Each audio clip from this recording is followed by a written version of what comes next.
èjì rẹ̀ ẹ máa bá mi kí ẹ máa bá mi kí èjì rẹ̀ o ẹ̀ẹ́dújọ́ bí ẹ máa bá mi kí ẹ̀ẹ́dújọ́ bí ọmọ ẹ̀dùn tó ń ṣeré orí igi. A million stars up in the sky, one shines brighter.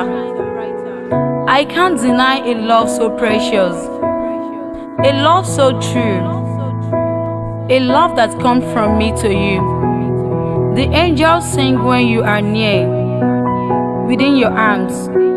I have nothing to fear. You always know just what to say. Just talking to you makes my day. I love you, honey, with all my heart, together forever and never to part. Àdùfẹ́ ọkọ mi, èjìrẹ́ ará ìsokùn, ẹdún jọ bí ọmọ ẹdún tí ń gbórí igi rétérété. Ọkàn bá bí èjì ló wọlé tọ̀ mí wá. Ìwọ lọmọ bú mi kí n bá ọ relé, kì mí kí n padà lẹ́yìn rẹ̀. Táyé lolú ọmọ ni, Akẹ́yìndé gbẹ̀gbọ́n ọmọ ni. Ẹ̀yin lò bẹ́kìsì bẹ́kẹ́sẹ́, èjìrẹ́ tó rílé olówó tí kò yá. Ó bẹ́ wọlé alákìsà, wọ́n sa alákìsà dónígbà aṣọ. My loving husband, happy birthday to you.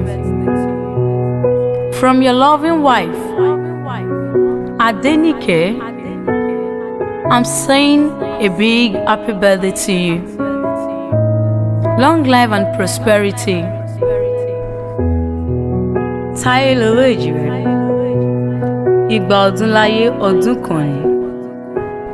Wàá gbó bí olúgbógbó ti rí gbó, wàá gbó bí olúgbògbò ti rí gbò. Ikú ò wá ní mú ẹ ní rèwerèwe. O ò ní dẹrù tábí amọ kì í tú. O ò ní ṣánkú máwọn òbí ẹ lójú. Àṣèyí ṣẹ̀mí, àṣèyí ṣàmọ́dún. This is coming from your loving wife, Adenike. I love you so much.